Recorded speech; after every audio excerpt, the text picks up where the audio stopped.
Okay. So I think Is it supposed to start in 30 minutes? There we go. yeah. Now we can start. Yep. Okay. I will introduce. Okay. Hello everyone. Welcome to our NG Asia Meetup. I'm really excited to have all of you and all of you here today for a very special session titled "The Art of Scaling and X Strategy for Enterprises." Mm, Today, we are incredibly honored to welcome Jordan Powell, a software developer, advocate, educator, Google developer expert. Jordan is widely recognized for his deep expertise in Angular ecosystem and his work with NX, helping teams scale their application with a powerful and efficiency tool. As some, so as someone who personally used NX with Angular in many large-scale projects, I can confidently say this tool has transformed the way we structure, scale, and maintain our applications, especially in enterprise environments. So having Jordan here to share his insight is a really privilege for all of us. Let's give a warm welcome to Jordan Powell. Uh, Before we jump in, here's a quick look at today's flow. Jordan will walk us through the enterprise and strategy, and we will also have time to question at the end. So feel free to join down your write the question or drop them in the chat during the session. So Jordan, you can start. Sure, one. Yeah, thanks for having me. Let me share my screen here.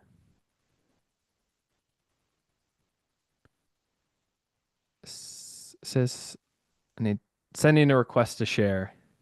Yeah. Okay. Okay. Okay.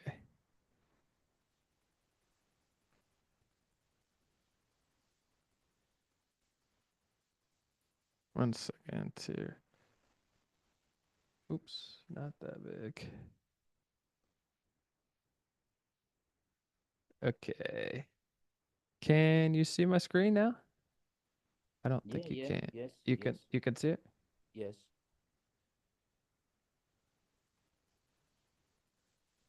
Okay, perfect. So yeah, like Elias had just mentioned, super honored to be here. I'm going to be presenting a topic talk titled "The Art of Scaling," and basically it is NX strategies that we use NX for really for enterprises. And this is a talk pretty inspired by one of my colleagues, Yuri, who gave a talk similar to this in Monorepo World last year in Mountain View, California. But excited to kind of give my own spin on this. So today, the overview of the talk is going to be in three parts. One, when we think about scaling, really want to think about in like the way I think about it is in three forms. One is how do we unify everything we're doing in our code base? How do we optimize what we're trying to do as a team? And then how do we scale that, right? So in order to get to a place where we're scalable, we have to be in a place that's very optimized. And in order to be optimized, we have to be unified. So that's sort of the progression that we'll sort of take. And like Elias mentioned, I'm Jordan Powell. I am a developer productivity engineer at NX. I am a Google developer expert. Uh, you can follow me on social at Jordan Powell 88 and be happy to connect with you either later or at the end of my talk. We'll be happy to answer questions you guys may have. But first, Uh, Many of you have probably used NX for a long time, or maybe you have at least heard of it. But let me give a little bit of the background story. I think it's always good to have context uh, for pretty much like when we use tools or understand the problems that you're trying to solve, like understanding the full context, I think is most valuable. So this is NX story. So basically, NX, the company named Narwhal, was founded by two ex-Googlers, and it was formed as a consulting company. And one of the things that they noticed while at Google is that the most successful tech companies all use monorepos, from Google to Meta, Microsoft, Uber, Airbnb, Twitter at the time, Spotify, Square. Um, Regardless, they all sort of used monorepos. And that's because monorepos enabled several things. It helped with code sharing, code reuse, and consistency. It helped simplify their dependency management. It helped them use evergreen tech, so they could always be using the newest forms of technology. It helped create atomic commit for all the things that were taking place in their projects, and it helped with developer uh, collaboration and mobility. And those things are really important. And one thing we even found is that Microsoft observed that in the opposite of the setup, what we would refer to as like a polyrepo structure, that when they were operating under this sort of paradigm, it fostered a siloed culture that when they transitioned to a monorepo allowed them to have provide a much better developer experience. And so that's really the kind of the crux of why monorepos are valuable. Um, and the reason why is because there is a sort of a progression that takes place. So the business impact is that if you're not embracing a monorepo, you're likely having a poor developer experience for all the reasons that I just mentioned. Um, and if you're have a poor developer experience, this ultimately it'll sort of create bad business problems. And what I mean by that is like the frequency in which you are able to deploy becomes slower. The lead time for changes becomes slower. Your mean time to recovery gets slower or gets larger. Your change failure rate gets increases, and then your employee retention rate ultimately um, increases. And so or decreases. Like we want, if you're investing a lot as a startup into or any company and into hiring and keeping really good employees, a poor developer experience certainly can be one of the reasons in which they would leave. And then ultimately, those poor business sort of problems lead to bad business outcomes. And what I mean by that is lower time to market, missed opportunities, excess costs between compute, headcount, things like that, and then ultimately lost revenues. So modern repos are great, but they still have their challenges. Mainly being that they can have problems scaling, that it can require a significant amount of tooling and infrastructure to manage these. Google is a great example of this, where they have significant resources dedicated to basically just the tooling and infrastructure around their really massive monorepo that most of the Google ecosystem is using. Uh, Slow build times and test times, code base complexity, access control, and security issues. And this is like the most obvious one that people face is like a slow CI, right? So if you put all your code base in one place, inevitably your CI is going to get slower. And though it feels like a trade-off, you're like, we're gaining other things by moving our code together. We're trading off with a really slow CI, which has a significant sort of downstream effects for a lot of other things. Um, and so enterprises struggle to deploy monorepos effectively because they require specialized tooling and infrastructure, right? So this is really what NX was created to do. And when Narwhal, the company who was doing consulting, began to work with customers, and based upon the experience that they had encountered while working at Google, they sort of they saw the need for a tool that would sort of help companies scale that are want to embrace a monorepo. And so what Annex does is it helps understand your workspace. It helps know how your projects are organized, how your teams work, things like that. It's built for enterprises. Now, anyone can use it, but it's specifically tailored to solve the problems that enterprises face. It's extensible. You can control everything, and NX makes things faster. It's designed for monorepos. Again, you don't have to use it in a monorepo structure, but it's the most valuable because it's designed for monorepos. And ultimately, we say it's effortless and it provides fast CI. So not only does NX provide great monorepo developer experience, but it addresses the main uh, pain point, which is fast maintainable CI. And I'll sort of get into that more as the talk goes on. So, what are the business impacts of this? Improve time to market. So, resolving critical fixes, delivering new products and features faster has a positive business impact on your business. The cap, you're able to capitalize on new opportunities. Sort of how will missed opportunities impact your business? You sort of have the inverse effect where you can capitalize on new opportunities quicker. You can act quicker.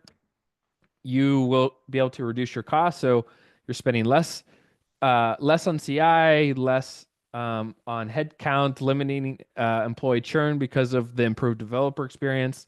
Um, Ultimately, doing more with less, which is sort of what we as engineers are always trying to do: automate and do more things with less. And ultimately, for your business, you're increasing revenues, help your business can stay competitive, which is great because I like getting a paycheck, and I think probably all of you guys do too. So these are a few testimonies that some of our customers have given. Basically, like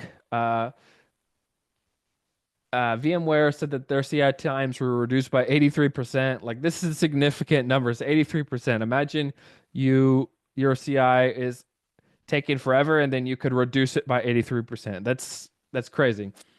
Uh, Century saw their build times reduced by around 35%. Again, that's very significant. And Swedbank have a repo with over 480 projects, and were able to get their full CI down almost 20 minutes with using NX agents. So again, just some testimonies as we sort of get into this. So again, I say all that to say like none of these things is a silver bullet. Like you just install NX, installs or npm install NX, and it just solves all your problems. All of this is going to be incremental changes that you will sort of make over time. And so, in order to get those, I'm going to walk through sort of a natural progression that I would sort of like recommend if you were coming to me and say, Jordan, how could we adopt NX in our project? This is some of the sort of steps that I would recommend. And the first that I talked about is we need to unify our code, right? In order to really get the benefits that we're talking about, sort of in what I was just referring to in terms of why we would go to a monorepo, we need to unify our code, which can be challenging, right? Unifying is not something that's easy. You have to one technically do it. You have to technically move your code base together, but you also have to get buy-in across your organization that two teams can work together.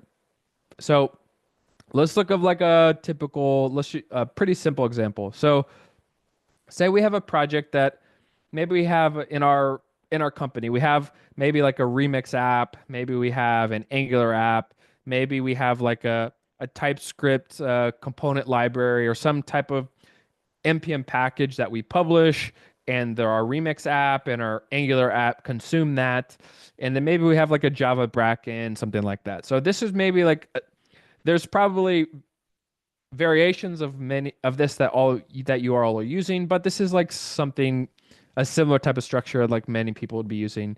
Maybe it's all Angular, or maybe it's no Angular and you're using React, or you're using a different flavor of React or whatever. Maybe you're using Next, something like that.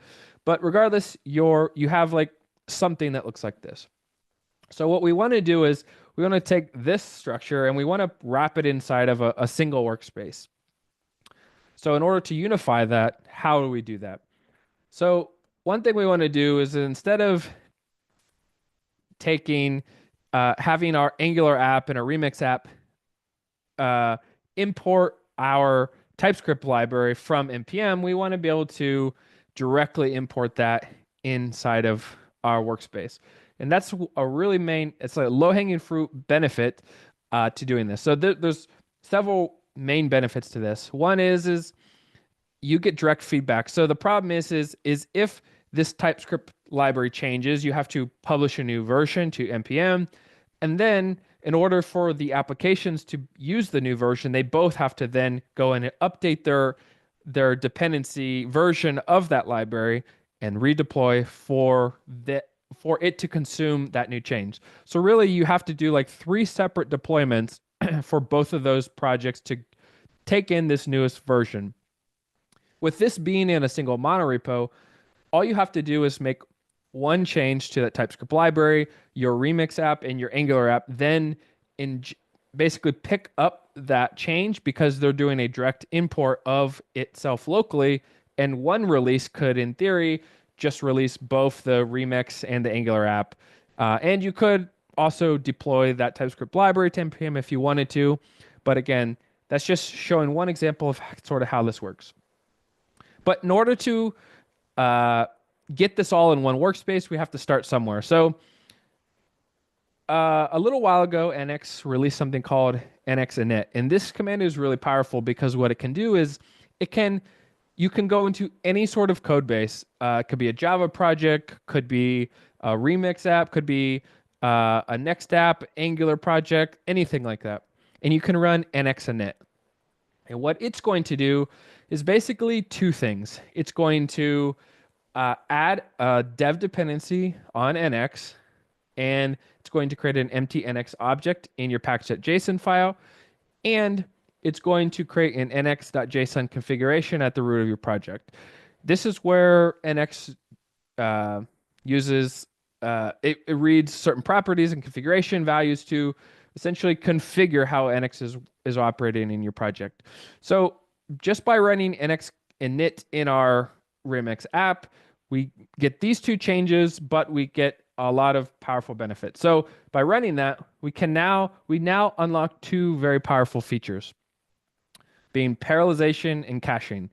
So with parallelization, the way NX works is it just wrapping the existing Remix application because again, you saw there wasn't really anything magical happening by running init, but then we can call NX to run a certain task, maybe to build or lint, or in this case, we can run build and lint at the same time with the run many command. And it will then just point to the build script in our package.json, as well as the lint script in our package.json. And it could be, those are just examples of targets, but we could have n number of targets that's being picked up from our package scripts. So this so basically we're not changing anything about the way Remix is sort of um, working in our application, anything like that. We're just having NX wrap it, and then by doing so, we get this sort of parallelization effect. But we also get, more importantly, this caching.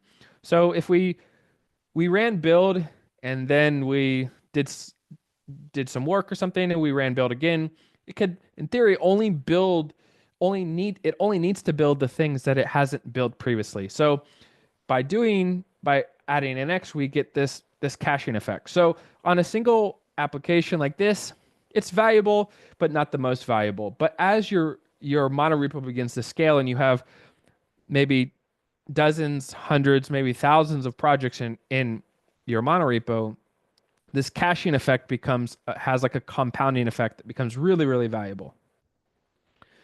But we can do better, right? Because we're just doing a very basic thing where we're just sort of reading the package.json scripts and then NX is invoking those. But NX has this sort of idea of plugins, and this is really one of the magic parts of NX. So NX plugins provide three things. First being they help with it's like a configuring tool. So what I mean by that is in our project maybe we're going to have lots of Remix apps, or we're going to maybe use ESLint across a lot of projects. Well, we want to sort of a way to create consistency in how we want to configure all of those tools. So NX plugins allow is a really easy way to do that configuration. It also is provides the mechanism in which you can configure how those targets are cached, which again, this caching, it becomes a compounding effect in your project, and then it helps us focus on shipping. Shipping is the thing that we ultimately care about, what the business cares about, the most fun part that we get to do as engineers. So it helps us sort of shave off the parts that are less fun and focus on the shipping part.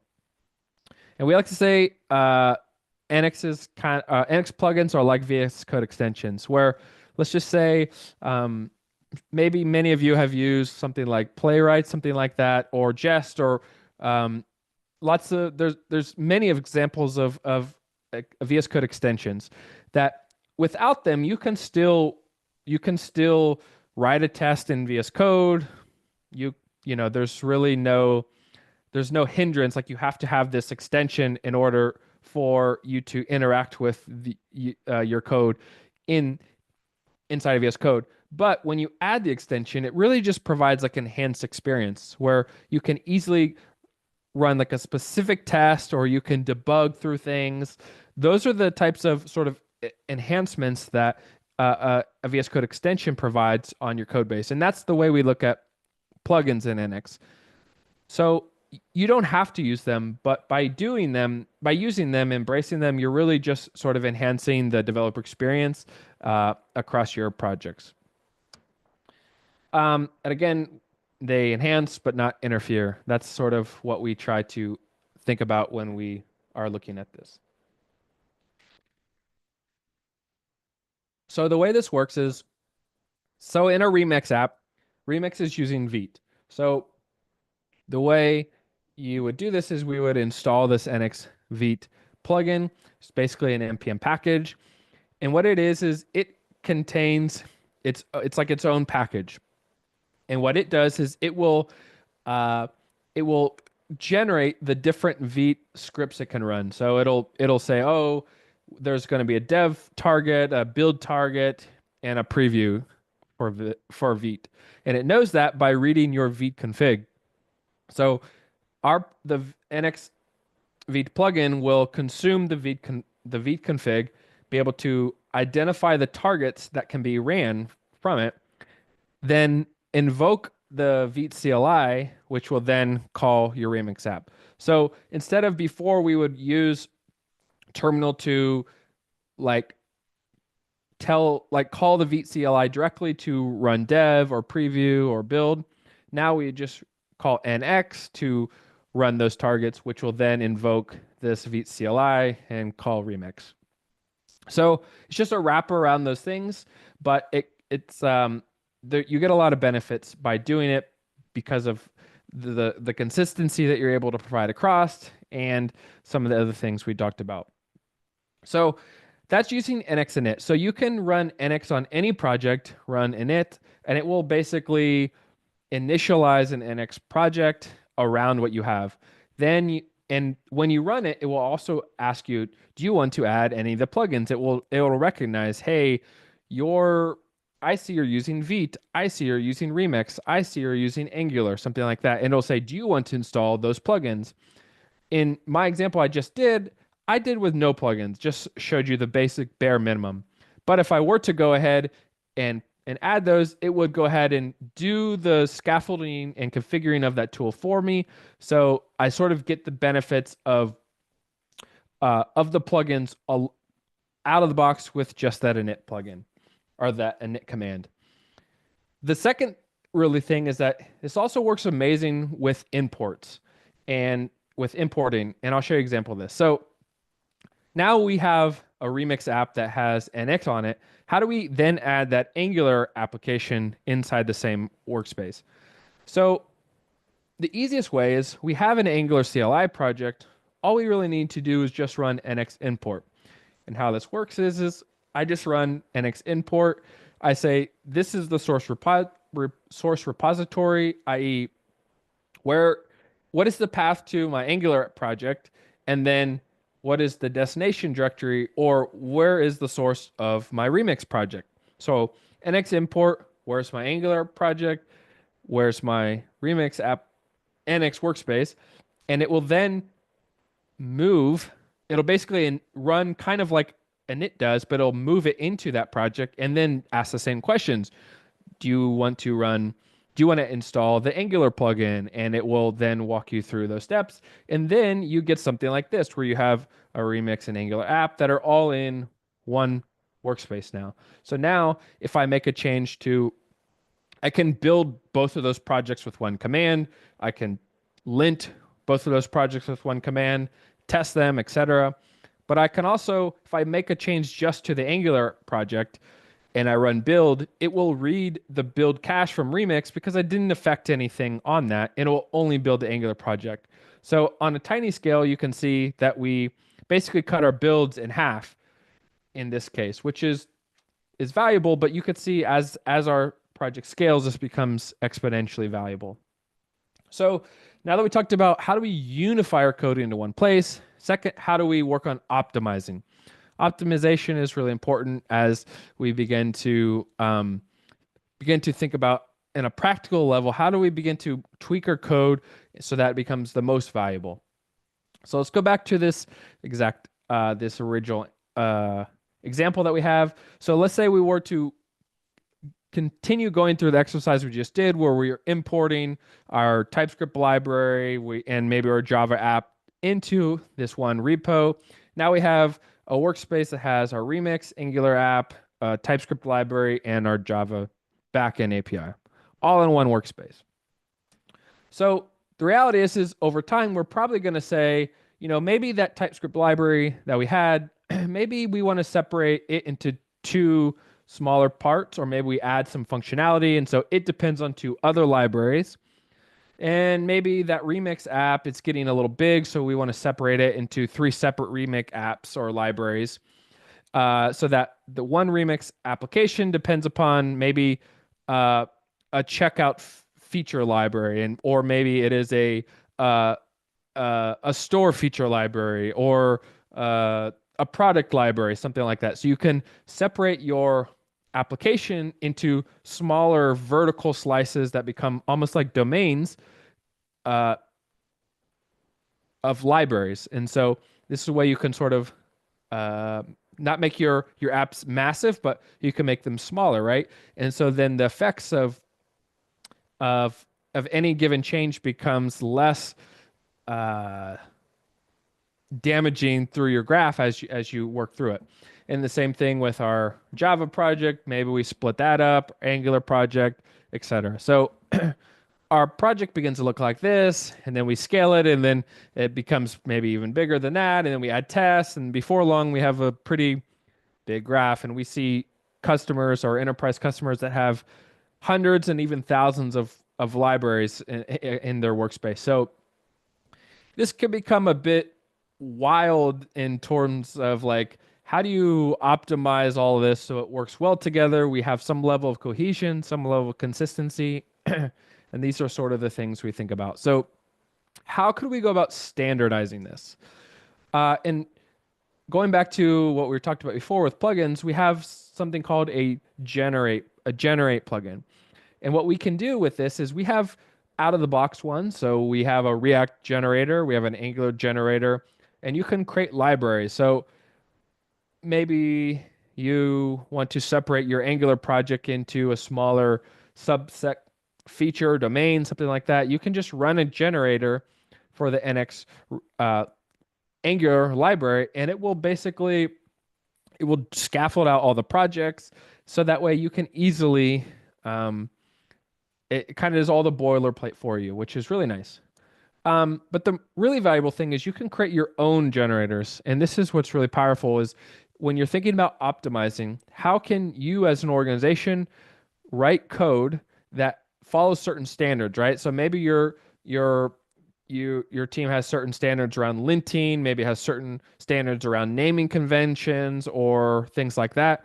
You can write your own generators that say anytime I write a component, it uses Jest to write components, the writes tests, or uses Cypress for testing, or it uses Playwright for end-to-end testing, or whatever. You could create your own generator that creates specific rules around naming convention, uh, certain just any convention you could think of. You can sort of enforce that through these generators. So that way, when a new team begins to build out a new feature or something like that, they just run your enterprise name generator that you create, and it will scaffold it out into a consistent sort of way. So that's the way you can create scalable sort of atomic parts in your graph that are consistent, and then ultimately um, they just help with this optimization so that you're consistent across your projects.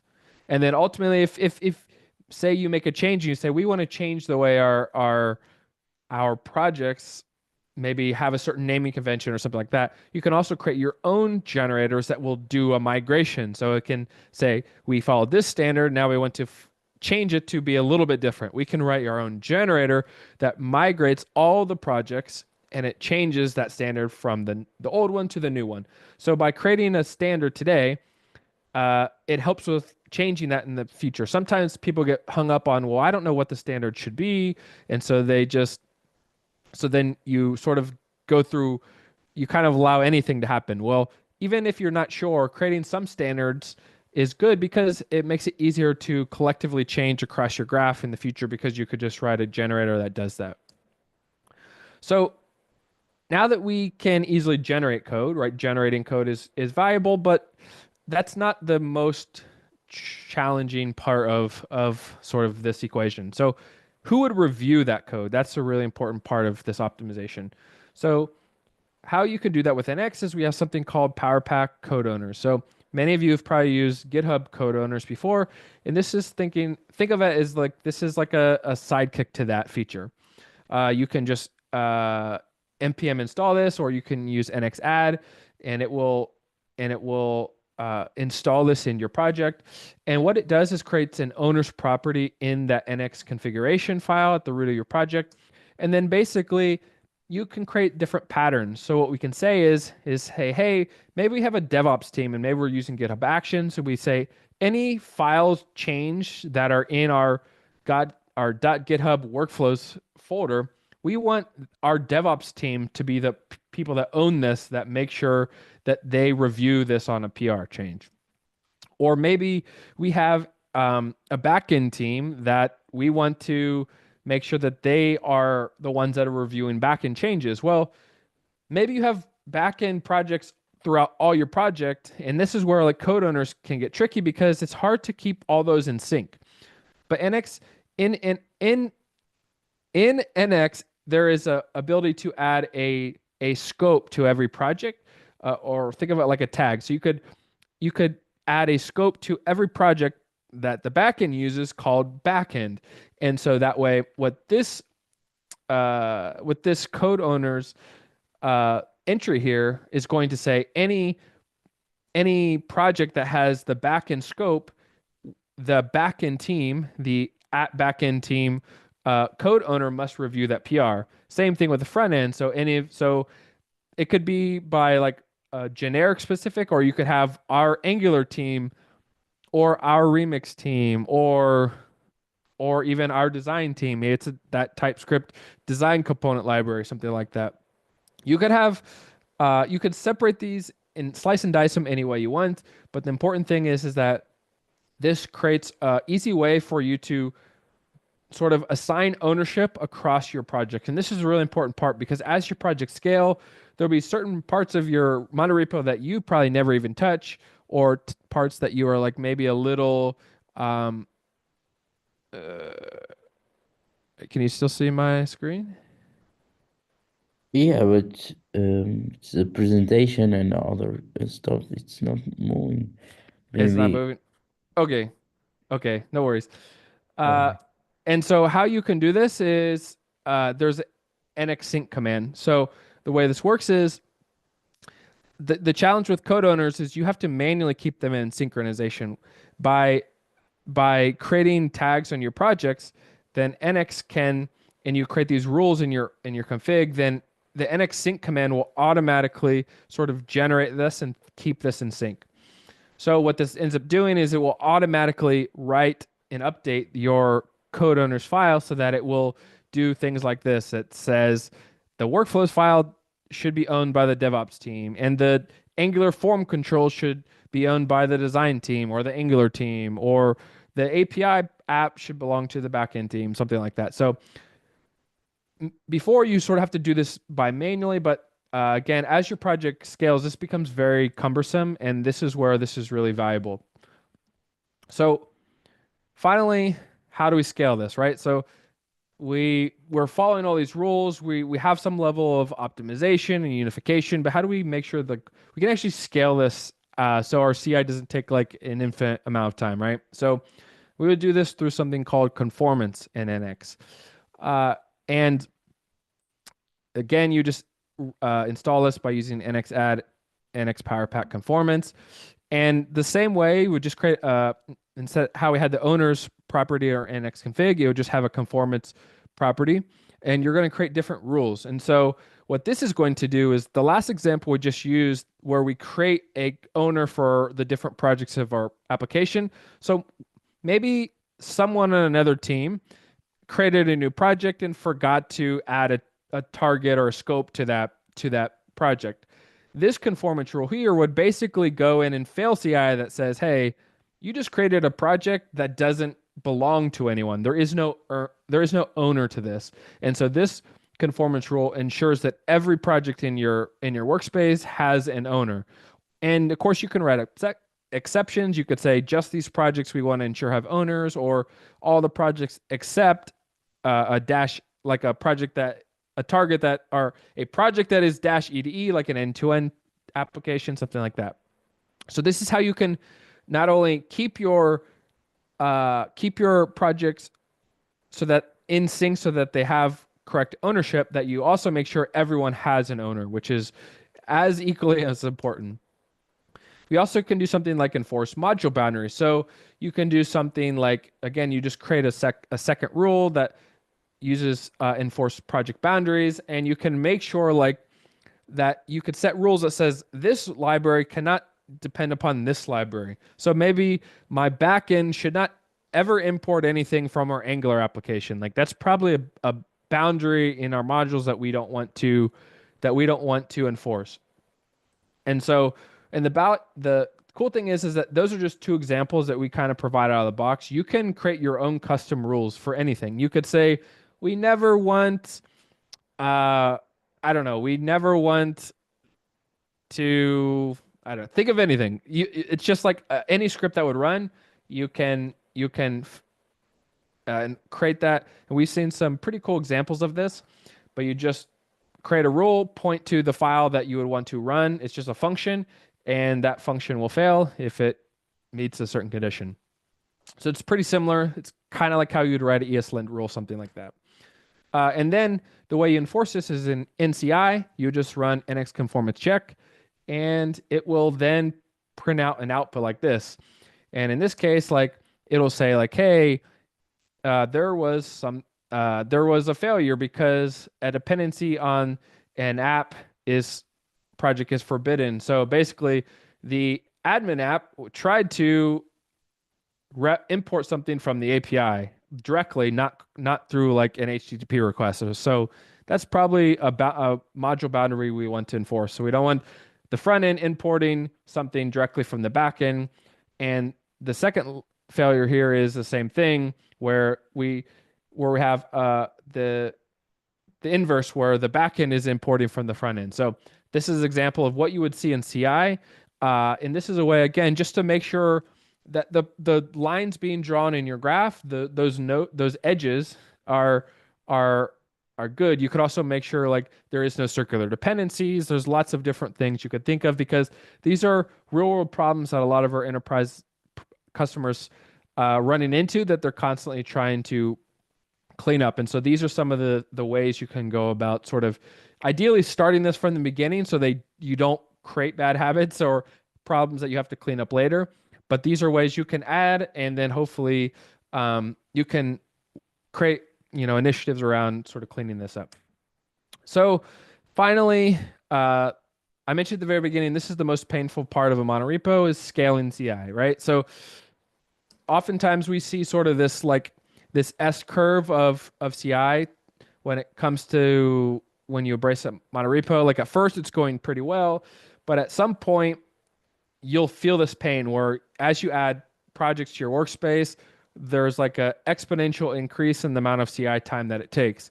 And this is because oftentimes things like end-to-end tests, things like that end up taking a really long time, or depending upon how your graph is structured, there can be challenges around incremental building, things like that. So what we really want is we don't want to have this where it's like we're at this point where we're just every time we add a project, we're just infinitely adding CI time to our runs. What we want to do is make this curve much more flat. So it's like it's sort of going up proportionally. Like we're adding a little bit more time, but we're only at like a proportionate amount of time for the proportionate amount of or projects we're adding. This is what we want. And so this is the thing that NX Cloud provides. Some of these features will include like remote caching. So you get caching locally, but in CI, you're starting off with a new ephemeral machine every time. With NX Cloud, what we can do is save the cache. So maybe you just pushed a commit or a PR or something that made a change to your Remix application, and it runs that build just fine. Then the next maybe another PR later, you made a change to your Angular application. Well, you don't need to rebuild the Remix app because you just built that. But without a cache that says, hey, you just built this, it would fail. So this remote caching just says, okay, you only changed this Angular app. I'm just going to build this, and I'm only going to build the things I have to. And if I can replay them or read them from cache, I'm going to do that. So this remote caching is a significant feature with that NX Cloud brings to the table. Another thing is called distributed task execution. And what this is basically think of it as almost like a messaging bus for all your tasks. So because NX has a graph of all your projects, and ultimately those graphs have a bunch of targets that can be ran. So when you run build, NX can say, okay, in order to run build, I need to also build all these other things in the graph. And I know, and I have a graph, so I need to build this library and this library and this library and this library, and then I can build the application or and so forth. So what we can do is we can, instead of making this like one linear sort of task in CI, we can scale this. We can scale this horizontally. So we can build something and say, I want to spin up 5 runners, and so actually you'd say like I want to do these tasks in CI, and then NX says in order to run testing and linting and building and end-to-end tests, it knows the order in which all those things can be done. And so you can say I need to first run a build because building is like something that's fundamental that my tests depend upon or something like that. So I'm going to start building, and I'm going to build on one machine here, and then I'm going to build I'm going to add some other builds on other machines because they aren't dependent upon these other builds. And then once those get done, I'm going to add some testing and linting and sprinkle it in. So you end up taking, think of like every task as like an atomic thing. And then NX is like a messaging bus. And it's going to basically run the most efficient way of executing all those tasks. So this is a really powerful feature of NX Cloud that we see a significant amount of value in our customers. Okay. Also automatic task splitting. So what we get with this is like, say you have a NX, like you have an end-to-end test. So instead of like running one end-to-end test, it's like every file in your project, we can automatically split those tasks, every file into its own like separate task. So that way you can run those tests on say 5 different machines at the same time. And then like say if there was ever to be a failure, you don't have to rerun all those tests again. You just run the one test that failed. And then If any of those were to fail, it would then take that task that failed on machine one, and then it would try it again on machine two or machine three, something like that. So it automatically retry that on a new machine.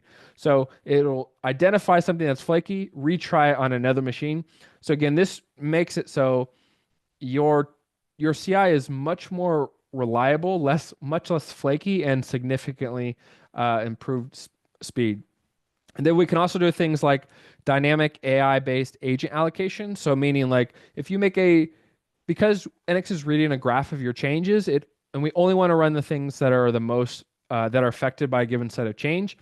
If you're making a really tiny change to say a README file, something like that, we don't really need to spin up 10 extra large agents to run our entire graph. We probably only need like one agent or maybe three small agents for a smaller change. But if we make a change that affects the entire graph at whole, like if you make a change to your NX file or package it JSON, something like that, NX basically says we don't know, like we can't assume confidently that it didn't affect everything in your project. So rerun everything in your entire graph. So something like that where everything is affected, maybe you want a lot more machines. So what we can do is dynamically spin up the number of agents given or needed for a given set of changes. And that's what's, these are again, just some of the features that NX Cloud provides. So in review, as we begin to think about scaling, we want to think about unifying. How can we unify all of our code bases across our maybe it's one team that has different projects, or maybe it's multiple teams across the organization. How can we unify that into one place so that way we don't get this siloed sort of our team does this and you do your own thing over here, and then ultimately like as time progresses, that can create a lot of unnecessary like unwanted side effects. And then once we become unified, how do we optimize all of the code that's in one place in a way that's like follows consistency, follows patterns, follows things that um, foster good developer experience and also improve velocity. Then ultimately scaling. How do we take our code? How do we make sure, even though we're added all this code into one place, how do we make sure we're scaling that and shipping features very quickly? So like in a timeline we talked about for unifying, we used NX init, NX import. These are a few ways you can bring your code base in. You can start off with a brand new workspace. You can run NX create NX workspace or npx NX create workspace, and it will create a new workspace from scratch. You can then say, I want to create a new Angular application and a new React application. You could do a manual migration, but we can also use the NX init, which will initialize an NX workspace over an existing project, or NX import, which will import a project into an already existing NX workspace.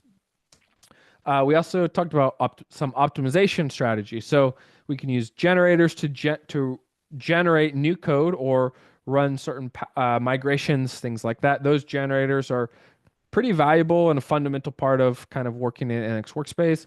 We also talked about code owners. How can we make sure that the various parts of our project have someone who actually owns it, right? And those are things that are important as we begin to scale a project. I didn't get a time to really talk about NX release or NX migrate, but ultimately, NX release is just a release script that allows you to release your project. So, say you make a change to, I don't know, 5 things in your project in your workspace.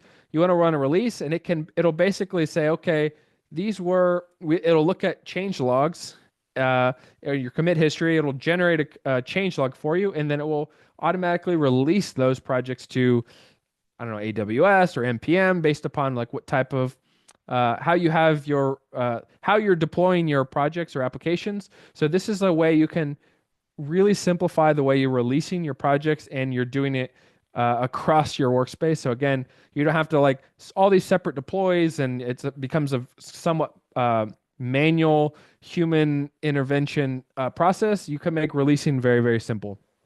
In migration, this is really important because if you have a workspace that has 10 Angular projects in it, uh, and Angular 20 comes out, well, how do I now have to migrate 20 separate projects? Well, with NX, if you're using especially the NX plugins, we have you could just run migration, and it will update, it'll basically scan your entire workspace and it will say, okay, let's update the and we saw NX or Angular updated from 19 to 20. Then we create a schematic that does the generation, the similar to a Angular has their own migration from 19 to 20. We would have our own migration that like does the same type of thing, but it'll also work across. So it'll also work across all your other plugins that you're using inside of NX as well. So this is a way to also keep up to date across projects. So I talked, you have people that when those Angular projects are in 10 different repos, you're like, oh, let's update this one over here and then this one, and then maybe we run into a little problem over here. And so you have like you end up supporting multiple versions of all these frameworks across your org. This is a way to make it very easy to keep all of your projects under one consistent version across, which is really valuable feature I didn't get to talk about yet. And then finally, conformance. We talked about this. How do I make sure that every project has an owner? How do I make sure that we're not creating circular dependencies? How do I make sure that we're not crossing boundaries in our modules, all those types of things. And then how do I create my own conformance rules so that we're following consistent patterns across a project? And then ultimately talked about just briefly on NX Cloud, how you can sort of get some of those the benefits of that. So again, that's sort of the natural progression. Again, and we talked about you can't sort of just do this all in one step. It becomes sort of like an incremental building step, one thing after the next. But hopefully, this is a decent roadmap for how to do this, right? So again, that's just like a quick high level of NX. We like to say NX smart monorepos, fast CI, and thank you. Yeah, okay. So thank you so much, Jordan, for sharing your knowledge and experience with us today. Your Of insight, course. yeah, your insight into NX strategy for scaling enterprise applications have been incredible value. It's always inspiring to learn directly from expert like you, especially when the topic is so relevant to what many of us are doing in our day-to-day work. Personally, as someone using NX in a big Angular projects, I'm walking away with fresh ideas and a better understanding to how I leverage NX even more effectively. So, and thank you to everyone who joined us today. We hope you found this session helpful and inspiring. Stay curious, stay connected, and we look forward to seeing you at the next NG Asia Meetup. So, thank you, everybody. Thank you.